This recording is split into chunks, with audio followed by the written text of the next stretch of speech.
ZEE5 app download करें और देखें पूरे एपिसोड बिल्कुल फ्री। वो तुम्हारी मुंबई जाने की सीट रिजर्व कराई कि नहीं मैंने? हाँ भाई, कराई तो है। वही तो काम था।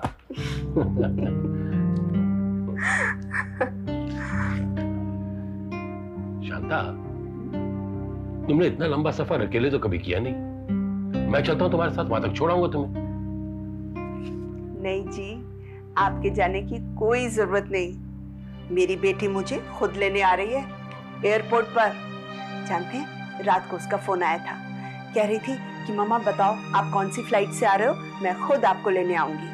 और मालूम है, उसके साथ उसका असिस्टेंट कलेक्टर और उसका सारा स्टाफ होगा। कह रही थी माँ जरा आके देखना अपनी बेटी की शान। सुनो जी, आपको अब मेरी चिंता करने की कोई जरूरत नहीं, और आपको भी मेरे पीछे बिल्कुल कोई तकलीफ नहीं होगी। मैंने नौकरों को बता दिया है और फ्रिज पर पूरी आपकी पसंद की लिस्ट टांग दी है। समय पर आपको आपकी पसंद की चीज मिल जाएगी, आपको बिल्कुल कोई तकलीफ नहीं होगी। और मैं भी आपको रोज फोन कर लिया करूंगी। ठीक है, तुम पैकिंग करो।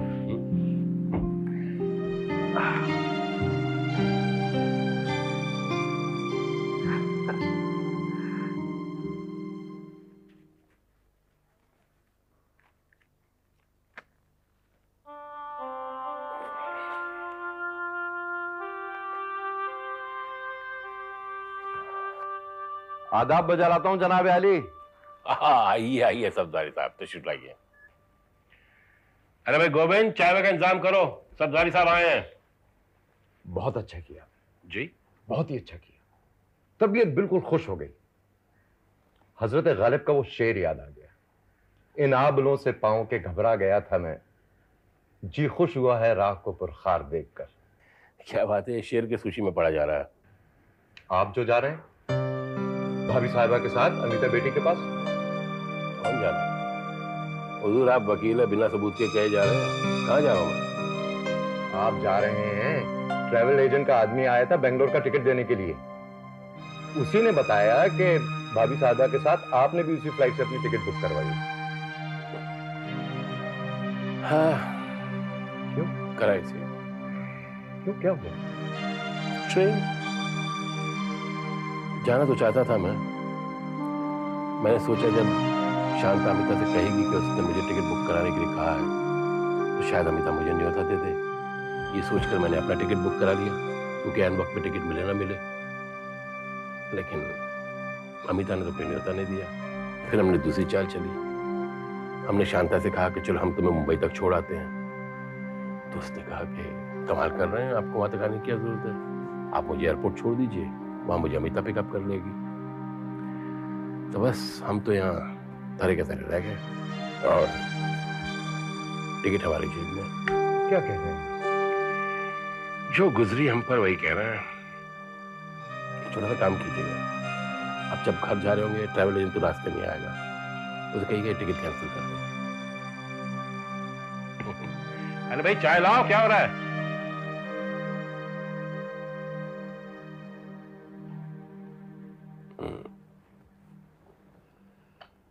ये लीजिए साहब।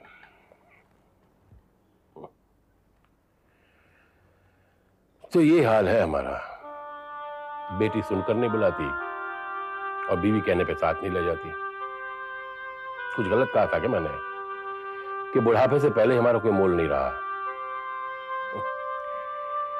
हमारी दशा तो दोस्त उस मिट्टी के कसूले की तरह है, इसमें खा पी के लोग उसे फेंक देते हैं, फिर कुत्ते मुंह मारते रहते हैं। ऐसा ना कहो दोस्त, ऐसा और मत। क्या कहूं? लोगों के अल्फाज में इतना कुछ पढ़ने की कोशिश मत करो। अक्सर उनका मतलब इतना कुछ नहीं होता जितना हम समझते हैं। तो और क्या समझूं? बस ये समझ लो कि उन लोगों की खुशियां अलग होती हैं और हमारे गम अलग होते हैं।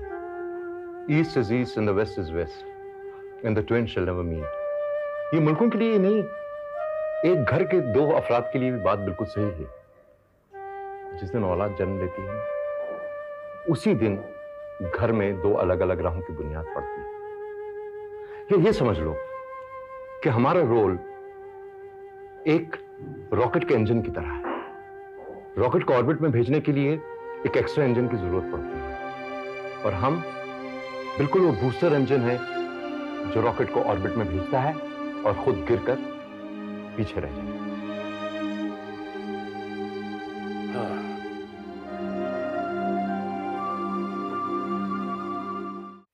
बिटिया तू बिल्कुल फिक्र मत कर, मैं अकेली आ सकती हूँ। मुझे कुछ नहीं होगा। लेकिन माँ मैं तुम्हें लेने आ सकती हूँ, कोई प्रॉब्लम नहीं है। मुझे मालूम है, मेरी बिटिया तो हनुमान जी की तरह अपनी माँ को हथेली पर बिठा कर ले जा सकती है, पर बेटा इसकी कोई जरूरत नहीं। मैंने तो इन्हें भी मना कर दिया। किन्हें? पिताजी को? हाँ, टिकट देकर कह रहे थे मैं तुझे छोड़ाऊं। अच्छा किया मना कर दिया। उनसे कुछ मत कहना, जो भी कहना है मुझसे कहना। माँ मैं आपके लिए बहुत कुछ करना चाहती हूँ। मुझे मालूम है बेटा, भगवान ने मुझे धनवंतरी गाय बेटी के रूप में दे दी है। बस अब तो मैं भगवान से चाहती हूँ मेरी बिटिया सदा खुश रहे, सुखी रहे, और मुझे कुछ नहीं चाहिए। थैंक यू माँ। अच्छा सुनो, बोर्डिंग पास लेने के बाद मुझे फ़ोन कर देना, अपना सीट नंबर बता देना। एयर होस्टेस आकर तुम्हारा ख्याल रखेगी, ठीक है? मैं एयरपोर्ट पर मिलती हूँ। बाय माँ।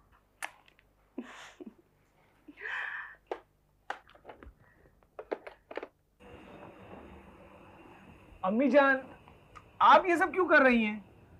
क्यों? तू दुल्हन को उसकी बहन के घर क्यों छोड़कर आया?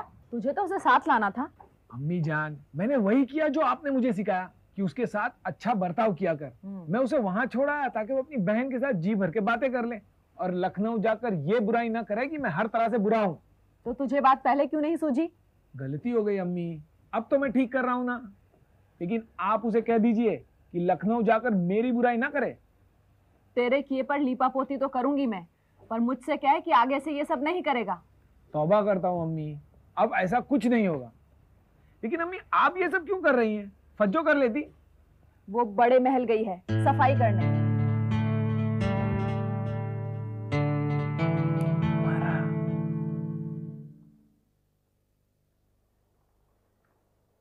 अरे बेगम चलिए भाई, आजकल रास्ते में बहुत भीड़ होती है। जी मैं तैयार हूँ, चलिए। बेगम हमारी एक बात मानिए। जी फरमाइए। देखिए शबनम को लेने के लिए स्टेशन हम चले जाए, आप मत जाइए। आप क्यों जाएं? और अपनी बेटी को लेने मैं क्यों न जाऊं? क्योंकि आपके ये बिगड़े हुए तेवर और बिगड़ जाएंगे। आप अपने जज्बात, अपने चेहरे के ये तासुरात छिपा नहीं पाएंगे, और ये अच्छा नहीं होगा। क्या अच्छा नहीं होगा? जिसने मेरी बेटी को तंग किया मैं उसे देखकर हंसूं? जिसने मेरी बेटी को रुलाया मैं उसके गले में बाहें डाल दूं? जब से सकीना ने बताया है मेरे तो आग लगी है। सकीना ने कहा है, शबनम ने नहीं। पहले उसे आने दो, उससे सुनो। हाँ, अगर वो भी तस्दीक करती है तो दामाद से बाज़गश्त करो, उससे पहले नहीं। फिर आप मुझे रोकिएगा नहीं। हर बात पर आप बंदूक क्यों तान लेती हैं बेगम? पहले कहा गवाही दो, फिर कहा रिश्ता करो। हम नहीं मानते थे, उसके बावजूद आपने बेटी का घर बसाया। अब एक ईंट दामाद उखाड़ रहा है तो दो ईंट उखाड़ने पर आप तुली हुई। अरे बेगम, अपनी बेटी को क्यों नहीं कहने और करने देती हैं आप? क्या? जो वो करना चाहती है। देखिए, पहले आपने शिराज को धमकी दी कि बेटी और दामाद को भेजो। अब वो आ रहे हैं तो आप सीधे मुंह बात करने को तैयार नहीं।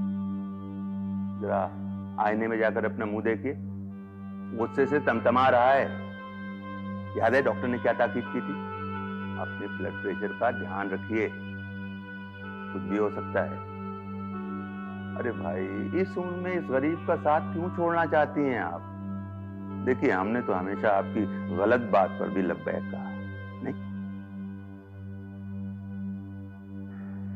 एक बात बताएं बेगम, खीर जब पक जाती है तो नीचे से लगने लगती है।